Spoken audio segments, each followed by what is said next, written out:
नमस्कार दोस्तों, मेरा नाम है विजय कुमार गिरी और मैं आप लोगों का एक बार फिर से स्वागत करता हूं अपने यूट्यूब चैनल जिसका नाम है सुगा क्लासेस फॉर एग्रीकल्चर। दोस्तों, आज हम लोग पढ़ने वाले हैं एक कॉम्पिटिटिव बुक ऑफ एग्रीकल्चर जिसको डॉक्टर निमरा सुंडा जी ने लिखा है। आज हम इसका लेक्चर नंबर 124वां पढ़ने वाले हैं। इसमें हम पढ़ेंगे एंटोमोलॉजी में क्या पढ़ेंगे, insect pest of sugar can. बोले तो गन्ने में लगने वाले जो इंसेक्ट पेस्ट हैं उनके बारे में पढ़ेंगे। इसके साथ साथ गेहूँ में लगने वाले जो कीट हैं उनके बारे में अध्ययन किया जाएगा। और मिलेट बोले तो बाजरा में लगने वाले जो इंसेक्ट पेस्ट हैं इनके बारे में अध्ययन किया जाएगा।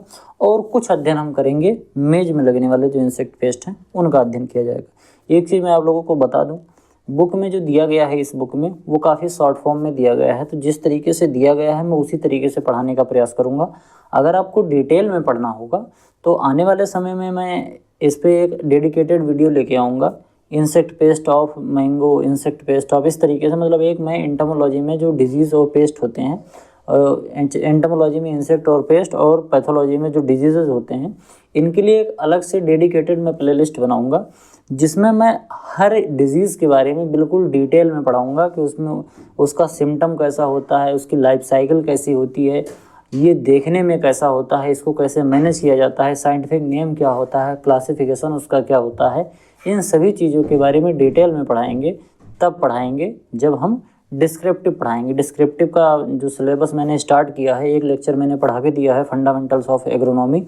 अगर आप लोगों को अच्छे से सपोर्ट रहा तो मैं उसी तरीके से पूरा डिस्क्रिप्टिव वे में पूरा पढ़ाऊँगा। जो आप बीएससी एग्रीकल्चर में पढ़ते हैं वो पूरा सिलेबस फर्स्ट सेमेस्टर से लेके 8th सेमेस्टर तक जितना भी आप पढ़ते हैं वो सभी सिलेबस मैं आप लोगों को प्रोवाइड करने की कोशिश करूंगा। बस आप लोग मुझे थोड़ा फाइनेंशियली सपोर्ट करते रहिए और चैनल को ज़्यादा से ज़्यादा प्यार देते रहिए। तो चलिए स्टार्ट करते हैं। सबसे पहले पढ़ते हैं insect pest of sugar can. Sugar cane जिसको हम गन्ना बोलते हैं, भारत में चीनी के उत्पादन में सबसे ज़्यादा अहम रोल होता है इसका। 2 ही चीज़ों से चीनी बनाई जाती है, चाहे वो चुकंदर हो और उसके अलावा फिर वो गन्ना से बनाई जाती है। और गन्ने का उपयोग और होता है जो एथेनॉल ब्लेंडिंग होता है, एक तरीके का जो नया कॉन्सेप्ट आया है बायोफ्यूल का, जिसको पेट्रोलियम में मिला दिया जाता है, जिसको हम एथेनॉल कहते हैं। एथेनॉल को पेट्रोलियम में मिला देते हैं जिसको हम एथेनॉल ब्लेंडिंग कहते हैं। और इस तरीके से फिर अपने जो इंजन होते हैं वो चलाए जाते हैं, जो मोटर व्हीकल्स होते हैं उनको चलाया जाता है। तो शुगर केन न केवल हमारे लिए शर्करा का स्रोत है, इसके साथ साथ वो एक तरीके का ईंधन का भी स्रोत है। तो उसी के बारे में डिटेल में समझेंगे। इसमें एक लगने वाला इंसेक्ट है जिसको हम बोलते हैं टॉप बोरर। नाम से ही पता चल रहा है, टॉप बोले तो ऊपरी पार्ट और बोरर मतलब छेद कर देने वाला। यानी गन्ने का जो टर्मिनल पोर्शन होता है, जैसे मान लो ये गन्ना ऐसे निकल रहा है, तो ये गन्ना निकलेगा तो यहाँ पर जो इसका टर्मिनल पोर्शन होगा, सबसे ऊपर वाला पोर्शन, यहीं पर ये सुराख कर देता है, सुराख करके अंदर घुस जाता है। जब टॉप बोरर अंदर जाता है तो इस तरीके का सिम्टम प्रोड्यूस करता है और ये हल्का सा वाइटिश कलर का होता है। वाइट कलर का इसका जो लार्वा होता है वो वाइट कलर का देखने को मिलता है। अगर हम बात करें इसके साइंटिफिक नेम की, तो इसका जो साइंटिफिक नेम है वो है स्क्रायोफेगा नोवेला। क्या होता है? स्क्रायोफेगा नोवेला। ये पैरेलिडी फैमिली से बिलोंग करता है और इसका जो ऑर्डर है वो लेपिडोप्टेरा ऑर्डर से ये बिलोंग करता है। वहीं अगर हम बात करें कैटरपिलर की, तो कैटरपिलर इसका जो होता है ये किस तरीके ये इसका जो कैटरपिलर होता है, इसको जो लार्वा होता है, इसके लार्वा को कैटरपिलर बोलते हैं, इल्ली कहा जाता है। ये क्रीमी वाइट कलर का होता है। मतलब कैसा होता है? ये क्रीम कलर का होता है। और इसके साथ साथ ये कैसा होता है? स्लज, मतलब क्रीमी वाइट और स्लज कलर का होता है। And moth are pure white in colour. अब इस कैटरपिलर के बाद जब मोथ बनता है तो वो मोथ किस कलर का होता है? वो होता है प्योर वाइट कलर का होता है, पूरे तरीके से वो सफ़ेद कलर का होता है। वहीं अगर हम इसके सिम्टम की बात करें तो ये जब पौधे पर लगता है तो पौधे में किस तरीके से डैमेज करता है, तो young plant attacked by caterpillar so characteristics reddish streak on the midrib. मतलब इस तरीके का जो मिडरिप होता है पत्तियों का और इसका गन्ने का, यहाँ पर किस तरीके का ऐसे रेडिश कलर के स्पॉट देखने को मिलते हैं। और पत्तियों में अगर आप ध्यान से देखोगे तो पत्तियों का जो मिडरिप होता है, यहाँ पर आपको ये छोटे छोटे से ऐसे धब्बे देखने को मिल रहे होंगे। ये किसकी वजह से होता है? ये top borer of sugar cane की वजह से होता है।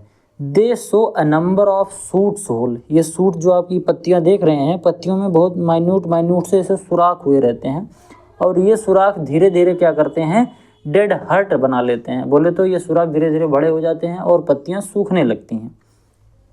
इसके अलावा अगर हम बात करें after cane formation it attack the terminal portion of cane causing bunchy top. कहने का मतलब ये है कि जब केन की ग्रोथ होने लगती है, गन्ना जब ऊपर बढ़ने लगता है, तो जब गन्ने का फॉर्मेशन हो जाता है, जैसे मान लो कि गन्ना यहाँ से यहाँ तक पहुँच गया, अब इस पोर्शन पे ये क्या करेगा कि गन्ने के इस पोर्शन पे जाके वहाँ का जो टर्मिनल पोर्शन है यहाँ पर ऐसे सुराख करके उसको खा जाएगा।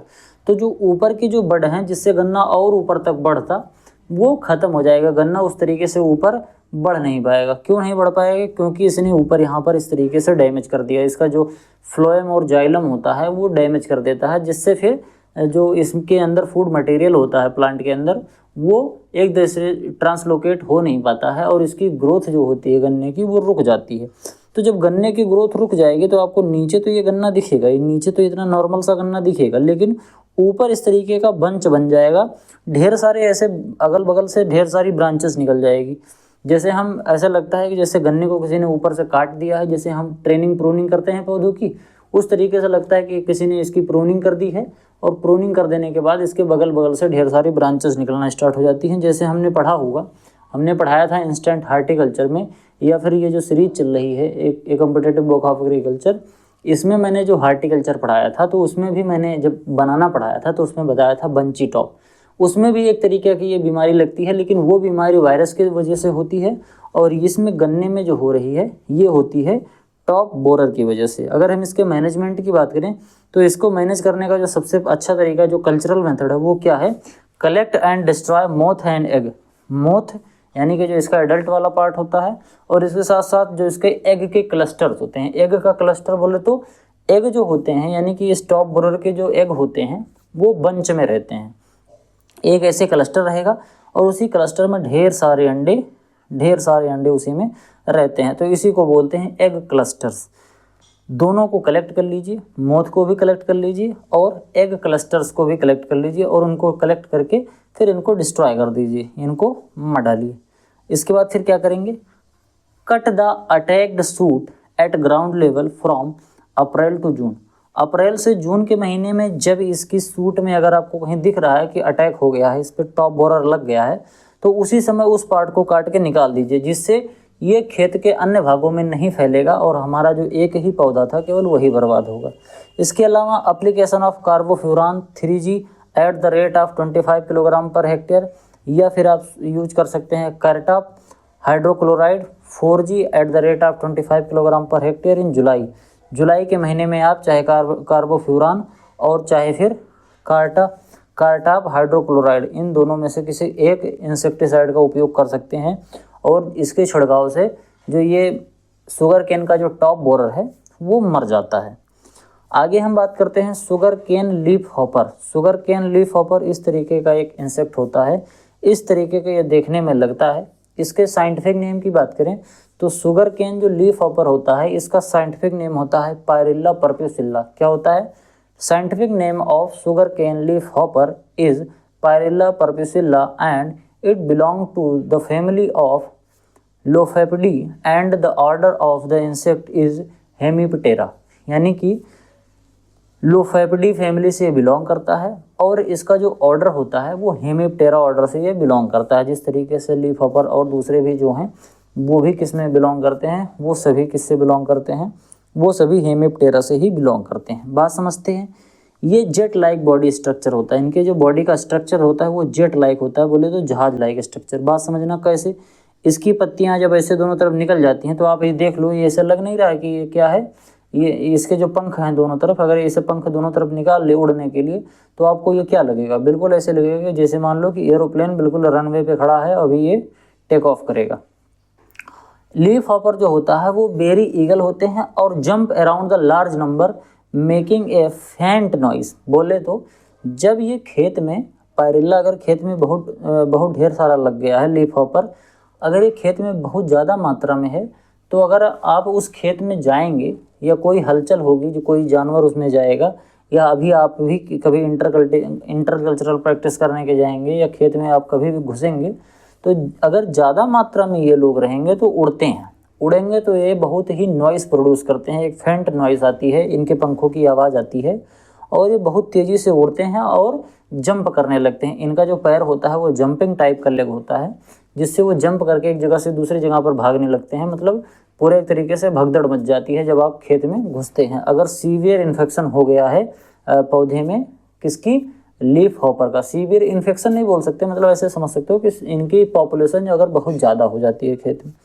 इसके बाद फिर क्या होता है, इसका सिम्टम क्या होता है, owing to the loss of cell sap the leaf turn pale yellow and struggle up later. कहने का मतलब ये है कि क्योंकि ये जो होते हैं ये पत्तियों के सेल शेप को चूस लेते हैं, और पत्तियों का सेल शेप चूस लेने की वजह से पत्तियां जो होती हैं वो हल्का पीले कलर की हो जाती हैं, और धीरे धीरे ये फिर श्राइव्ड अप हो जाती हैं, यानी कि श्रिवल हो जाती हैं, धीरे धीरे फिर वो डेड हो जाती हैं। आगे बात करते हैं, leaf hopper secrete a thick transparent liquid known as honey dew. इसका जो लीफ हॉपर होता है, जब ये पत्तियों को खाता है तो पत्तियों को खाने के बाद एक तरीके का ये केमिकल, एक तरीके का लिपिड निकालता है, लिक्विड निकालता है, जो एक ट्रांसपेरेंट कलर का होता है, जिसको हम हनी ड्यू के नाम से भी जानते हैं। ये जब पत्तियों पर लगता है तो पत्तियों में एक तरीके का रोग प्रोड्यूस कर देता है, और उस रोग का नाम होता है ब्लैक मोल्ड। एक तरीके का ब्लैक मोल्ड डेवलप हो जाता है, कहाँ पे, पत्तियों पे। मतलब ब्लैक ब्लैक कलर के ऐसे मोल्ड डेवलप हो जाएंगे, आपके पत्तियों पर देखने को मिलेंगे। जब ये लिपिड सूख जाता है तो काला काला सा हो जाता है। बात करते हैं, leaf acquire a sticky black appearance and the attacked crop can be spoiled from the distance. कहने का मतलब ये है कि ये जो ब्लैक मोल्ड लगता है ये स्टिकी ब्लैक अपीयरेंस होता है, मतलब हल्का सा चिपचिपा टाइप का हो जाता है, और ये दूर से ही पहचान में आ जाता है, और ये पौधे को बहुत ज़्यादा डैमेज करता है। अगर हम इसके मैनेजमेंट की बात करें कि इसको कैसे मैनेज किया जाता है, तो malathion 50 EC at the rate of 1 litre per hectare की दर से अगर हम इसका स्प्रे कर देंगे खेत में, तो हमको ये लीफ हॉपर से छुटकारा मिल जाएगा। इसके साथ साथ जो कुछ पैरासिटॉइड्स होते हैं, जो एग पैरासिटॉइड्स होते हैं, बोले तो इस मैंगो के ये बोले तो इसके जो शुगर कैन का जो लीफ हॉपर होता है, इसके एग को खाते हैं, तो उनका भी उपयोग कर सकते हैं एक तरीके से इंटीग्रेटेड पेस्ट मैनेजमेंट में या बायोलॉजिकल पेस्ट मैनेजमेंट कंट्रोल में। उसमें क्या कर सकते हैं, ये एक एग पैरासिटॉइड्स आता है जिसका साइंटिफिक नेम होता है एपिरसीनिया मेलोनेल्यूका। इसका हम इसको अपने खेत में डाल सकते हैं। जब ये हमारे खेत में जाएंगे तो वहाँ पर जितने भी अंडे होंगे इस लीफ हॉपर के, उन सभी को ये खा के ख़त्म कर देंगे। तो अंडे नहीं रहेंगे तो उससे फिर कैटरपिलर निकलेगा नहीं, लार्वा निकलेगा नहीं, और हमारी फसल सुरक्षित बनी रहेगी। This is single parasitoids belong to the order Lepidoptera. मैंने बोला था कि लेपिडोप्टेरा में केवल यही एक है जो कि एक तरीके का एग पैरासिटॉइड्स है लेपिडोप्टेरा में। ठीक, आगे बात करते हैं other paste of sugar can. Sugar cane में लगने वाले और कौन कौन से जो इंसेक्ट हैं वो कौन कौन से लगते हैं। पहला तो एक और लगता है शुगर कैन व्हाइट फ्लाई। इस तरीके का एक सफ़ेद मक्खी होती है, ये लगती है। अगर हम इसके साइंटिफिक नेम की बात करें तो इसका जो साइंटिफिक नेम होता है एलुरोबोलस ब्रोडेंसिस। क्या होता है, एलुरोबोलस ब्रोडेंसिस, ये होता है शुगर कैन व्हाइट फ्लाई का साइंटिफिक नेम। इसकी फैमिली की बात करें तो एलेरोडिडी इसकी फैमिली होती है, एलेरोडिडी फैमिली होती है। और ये किससे बिलोंग करता है, क्योंकि ये मक्खी है तो मक्खी हेमेप्टेरा से बिलोंग करता है। Only nymph causes damage. इसका जो निम्फल स्टेज होता है, एग के बाद निम्फ आता है, एग निम्फ और एडल्ट, तो इसका जो निम्फल स्टेज होता है केवल वही डैमेज करता है पौधों को। और किस तरीके से डैमेज करेगा, सेल शेप, यानी कि कोशिकाओं या पत्तियों का जो रस होता है उसको चूस लेता है, जिसकी वजह से येलोइंग स्टिक अपीयरेंस आ जाती है, हल्की सी पत्तियां पीली पीली हो जाती हैं इस अटैक के बाद। और धीरे धीरे करके ये क्या हो जाता है, पत्तियां पूरी डैमेज हो जाती हैं। इसके बाद आता है शुगर कैन मिलीबग। इस तरीके का आपको मिलीबग देखने को मिलेगा। ये मिलीबग जहाँ होगी पहले तो आपको मिलीबग दिखेगी, और इसके साथ साथ ऐसा दिखेगा कि इन मिलीबग्स के ऊपर किसी ने लाके कोई पाउडर छिड़क दिया हो। इस तरीके का अपीयरेंस आपको देखने को मिलेगा। जैसे यहाँ पर आप देख सकते हैं ये 2 मिलीबग आपको दिख रही हैं, लेकिन अगल बगल में इतना ढेर सारा पाउडर टाइप का अपीयरेंस देखने को मिलता है। ये यही सिम्टम होता है जिससे हम जान पाते हैं कि हमारे खेत में शुगर कैन मिलीबग लग गया है। अगर हम इसके साइंटिफिक नेम की बात करें तो इसका जो साइंटिफिक नेम होता है, इसका साइंटिफिक नेम होता है स्कैरिकोकस सकेरी। क्या होता है, स्कैरिकोकस सकेरी। इसकी जो अगर फैमिली की बात करें तो इसकी फैमिली होती है सीडोकॉक्सिडी होती है, और ये हेमिप्टेरा ऑर्डर से बिलोंग करता है। अगला जो अपना इंसेक्ट है वो है शुगर केन सूट बोरर। इस तरीके का होता है, ये तने को शुगर केन का जो तना होता है उसमें छेद करता है। अगर हम इसके साइंटिफिक नेम की बात करें तो इसका जो साइंटिफिक नेम होता है वो होता है चिल्लो इन्फ्यूस्कुलेटस, चिल्लो इन्फ्यूस्कुलेटस। क्या होता है? इन्फ्यूस्कुलेटस। इसकी फैमिली की बात करें तो पायरिडी फैमिली से बिलोंग करता है और ऑर्डर जो है ये इसका भी लेपिडोप्टेरा है। उसके बाद अगर हम बात करें गॉड स्पर बोरर की तो ये होता है एक्सिगोना स्टेनेला, पायरिडी फैमिली से बिलोंग करता है और ये लेपिडोप्टेरा ऑर्डर से होता है। इस तरीके का सिम्टम ये प्रोड्यूस करता है। जो आपका गॉड स्पर बोरर जो होता है इस तरीके का जो इसकी गांठ होती है, गांठ के जस्ट ऊपर इंटरनोड जो इसके होती है, इसके जस्ट ऊपर यहाँ पर ऐसे डैमेज कर देता है और यहाँ से गन्ना सूख जाता है। आगे बात करते हैं शुगर केन इंटरनोड बोरर। ये जो इंटरनोड होता है शुगर केन का वहाँ पर काटता है। अगर हम इसके साइंटिफिक नेम की बात करें तो इसका साइंटिफिक नेम होता है चिल्ला सेकारीफेगस। क्या होता है? चिल्ला सेकारीफेगस इंडिसस, पायरिडी फैमिली से बिलोंग करता है और इसका भी जो ऑर्डर होता है वो लेपिडोप्टेरा का होता है। शुगर केन स्केल इंसेक्ट होता है, इस तरीके का इंसेक्ट दिखता है। अगर इसके हम साइंटिफिक नेम की बात करें तो मेलोनेफिस ग्लोमेरेटस। क्या होता है? मेलोनेफिस ग्लोमेरेटस, ये होता है शुगर केन स्केल इंसेक्ट का साइंटिफिक नेम। फिर आगे शुगर केन के जो भी कुछ इंसेक्ट्स थे वो कैसे दिखते हैं, उनका सिम्टम कैसा है, ये सब मैंने आपको डिटेल में बता दिया। अब हमारी जो अगली क्रॉप है वो है इंसेक्ट पेस्ट ऑफ बीट, बोले तो गेहूं में लगने वाले कीट और उनका प्रबंधन। इसमें पढ़ेंगे सबसे जो डिवास्टेटिंग इंसेक्ट लगता है आपने गेहूं में वो लगता है army worm of beet. Beet में एक सैनिक कीट लगता है जिसको गेहूं का सैनिक कीट बोलते हैं, ये लगता है। इसके साइंटिफिक नेम की बात करें तो ये होता है माइथेमना सेपेराटा। क्या होता है?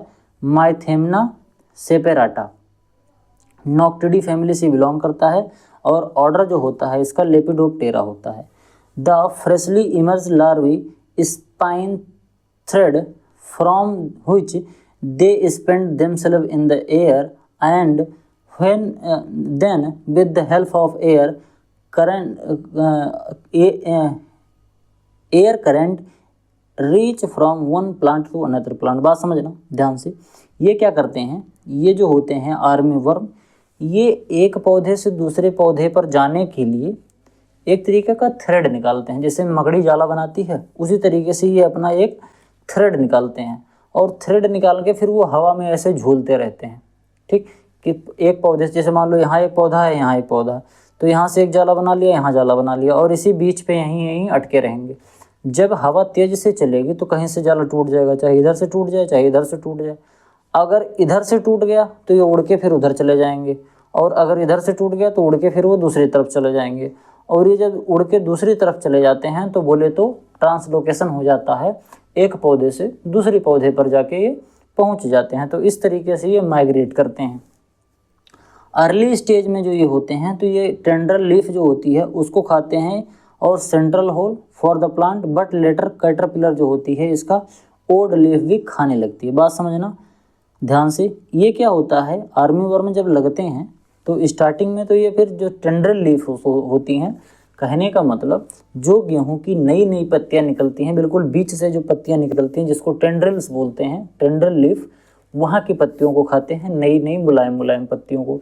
लेकिन जब ये थोड़े और बड़े हो जाते हैं, इनके दांत थोड़े चबाने लायक हो जाते हैं, मजबूत हो जाते हैं, थोड़ा बड़े हो जाते हैं, तब ये पुरानी पत्तियों को भी खाना स्टार्ट कर देते हैं। In case of severe attack, अगर इनकी जनसंख्या काफ़ी ज़्यादा सीवियर हो जाती है, by the army worm whole leaves including the mid rib are consume and the field look a grazed by cattle. मतलब अगर इनका सीवियर डैमेज हो जाता है, सीवियर अटैक करते हैं, इनकी पॉपुलेशन हमारे खेत में ज़्यादा बढ़ जाती है, तो ये पत्तियों को इस तरीके से खा लेते हैं, पत्तियों का जो ऊपरी पोर्शन होता है, कि देखने में ऐसा लगता है कि मानो किसी जानवर ने आके चर लिया है, किसी जानवर ने, कैटल ने इसको आके खा लिया। जैसे जानवर जब चर लेते हैं खेत को, उस तरीके से लगता है कि इसने खा लिया है। अगर सीवियर अटैक होगा तब, यानी कि इनकी जो पॉपुलेशन है वो बहुत ज़्यादा बढ़ जाती है, तब इस तरीके का सिम्टम देखने को मिलता है। इसके बाद है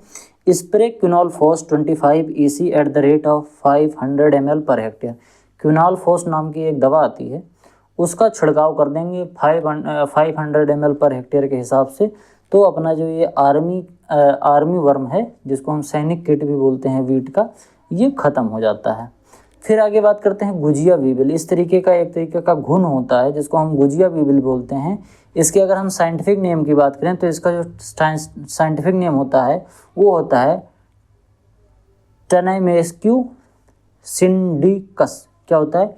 टनेमेक्यू सिंडिकस। ये होता है कुरकुलिनोइडी फैमिली से बिलोंग करता है, और इसका जो ऑर्डर होता है ये कोलियोप्टेरा का होता है। जितने भी वीविल्स होते हैं, वीविल्स, ये सब किस में बिलोंग करते हैं? ये सभी कोलियोप्टेरा ऑर्डर से बिलोंग करते हैं। It is specific fest of wheat nursery. Wheat nursery का मतलब, वीट जब स्टार्टिंग पीरियड में होता है, मतलब जर्मिनेशन से लेके 15-20 दिन का जो पीरियड होता है, उसी को हम कह सकते हैं कि वीट नर्सरी होता है। और ये डैमेज करता है केवल एडल्ट वीविल। इसका जो एडल्ट वीविल होता है केवल वही डैमेज करता है। इसका एग वाला और जो इंटरमीडिएटरी जो इसका स्टेज होता है वो डैमेज नहीं करते। केवल और केवल जो कंप्लीट एडल्ट होता है वही डैमेज करता है। और कब डैमेज करता है? जब पौधे काफ़ी छोटे छोटे होते हैं, बुआई से 10-15 दिन के आसपास, बोले तो अक्टूबर-नवंबर के महीने में ये ज़्यादातर डैमेज करते हैं।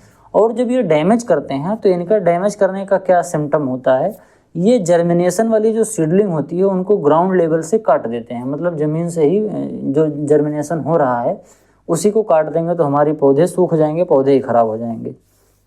इसके साथ साथ कुछ और भी लगते हैं पेस्ट, जो कि वीट में लगते हैं, बोले तो गेहूं में लगते हैं, जिसमें टर्माइट आता है। इस तरीके के टर्माइट होते हैं, काफ़ी छोटे छोटे से होते हैं। जूम करके दिखाया गया है तो आपको इतना बड़ा दिख रहा है। ओडोंटोटर्मिस ओबिसस इसका जो है साइंटिफिक नेम होता है। ये टर्मेटिडी फैमिली से बिलोंग करते हैं, और ये आइसोप्टेरा जो ऑर्डर होता है वहाँ से ये आते हैं। एक चीज़ और बता दूं, जो टर्माइट होता है आप लोगों ने देखा होगा, ये मिट्टी में रहते हैं, लकड़ियों को खाते हैं, सेलुलोज पचाने की इनकी क्षमता होती है, और ये बहुत ही ज़्यादा डैमेज करते हैं। इनको रोकने के लिए हमको सॉइल ट्रीटमेंट करने की ज़रूरत होती है, क्योंकि ये मिट्टियों में ही पड़े रहते हैं। एक तरीके का मैकेनिकल प्रैक्टिस भी होती है, अगर हम सिंचाई कर देते हैं तो टर्माइट कंट्रोल हो जाते हैं, लेकिन एक टेम्परेरी होता है, जैसे ही पानी ख़त्म होगा फिर से इनका प्रभाव बढ़ जाता है। इसके बाद आता है वीट एफिड, गेहूं में लगने वाला एफिड। इस तरीके के आपको ढेर सारे एफिड यहाँ दिख रहे होंगे, यही सब एफिड हैं।